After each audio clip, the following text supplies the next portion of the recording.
Hello दोस्तों, नमस्कार। कैसे हो आप सभी दोस्तों? मैं मनोज कुमार फिर से हाजिर हूँ आप सभी के लिए संविधान का अनुच्छेद नंबर 40 लेकर के। दोस्तों, अनुच्छेद 40 जो आपकी ग्राम पंचायतों के बारे में बात करता है। दोस्तों, गांधी जी का मानना था कि अगर देश में सच्चा लोकतंत्र लेके आना है तो शासन गाँव में भी होना चाहिए। उनका मानना था कि सरकार केवल केंद्र में या राज्य में ना होकर के सरकार गांव में भी होनी चाहिए। शासन में गांव के आम लोगों की भी भागीदारी होनी चाहिए। उसी में दोस्तों दूसरी तरफ थे अंबेडकर जी, जो ये चाहते थे कि भाई ग्राम पंचायतें नहीं रखनी चाहिए। इससे उनको लगता था कि भाई ग्राम पंचायतें रखोगे जिसमें गांव का मुखिया या प्रधान होगा, सरकार जितना पैसा देगी वो मुखिया प्रधान ही सब खा जाएंगे, आम आदमी को मिल ही नहीं पाएगा। तो अंबेडकर जी का भी तर्क सही था। अभी भी उनका तर्क जो था वो सही सही हमें नजर आ रहा है।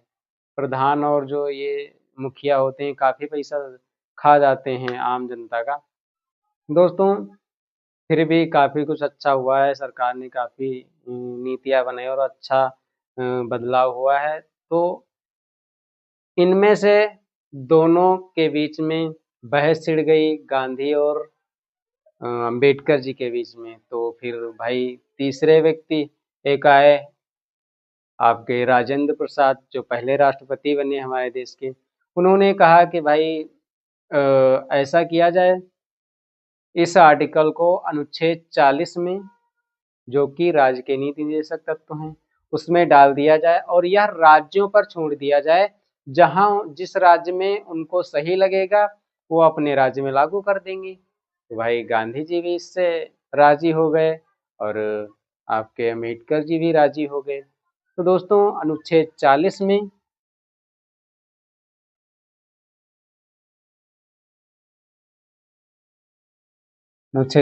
में ग्राम पंचायतों के संगठन की बात की गई।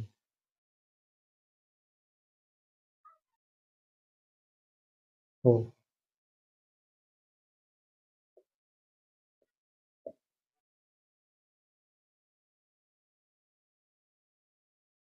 ग्राम पंचायतों का संगठन अर्थात प्रदेश सरकार पर यह छोड़ दिया गया है, जहां उसको जिस स्टेट में सही लगेगा उस स्टेट में ये लागू हो जाएगा। तो दोस्तों, शुरुआत कहाँ से हुई?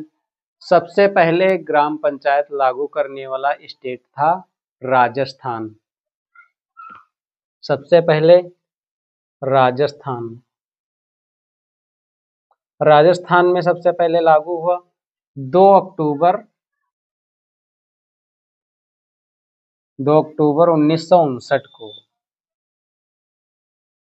2 अक्टूबर 1959 को राजस्थान के नागौर जिले से ग्राम पंचायतों की स्थापना की या संगठन की शुरुआत हुई और राजस्थान पहला ऐसा राज्य बना जिसने ग्राम पंचायतों के संगठन की बात की और उसको लागू किया 2 अक्टूबर को, क्योंकि गांधी जी इसके पक्ष में थे कि भाई ग्राम पंचायतें होनी चाहिए।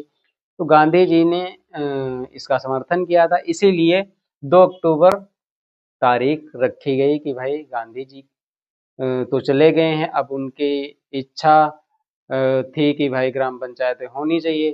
तो 2 अक्टूबर को यह लागू हो गया राजस्थान में सबसे पहले।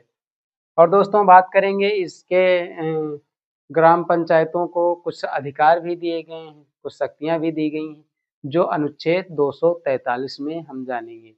अर्थात 29 प्रकार के अधिकार दिए गए हैं। 11वीं अनुसूची में उनकी चर्चा की गई है, जो हम अनुच्छेद 243 में जानेंगे। इसका अगला पाठ हम अनुच्छेद 243 में जानेंगे। यहाँ कुछ जानेंगे कि इनको कुछ शक्तियां दी गई हैं।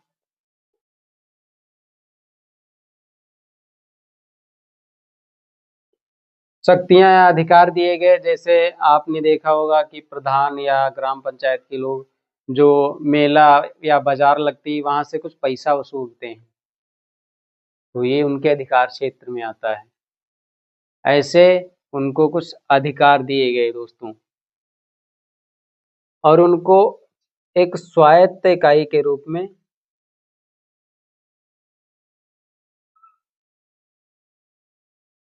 स्वायत्त इकाई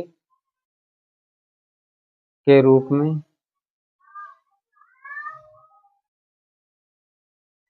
स्थापित करें। मतलब उनको कुछ अधिकार दिए जाएं जिससे वो अपने नियम कानून बना सकें अपने पंचायत के लिए और उन नियमों कानूनों के हिसाब से अपनी पंचायत का संचालन कर सकें। दोस्तों, अनुच्छेद 40 हमने यहाँ तक जान लिया है। अगले दिन अनुच्छेद 41 हम जानेंगे। आज के लिए इतना ही दोस्तों।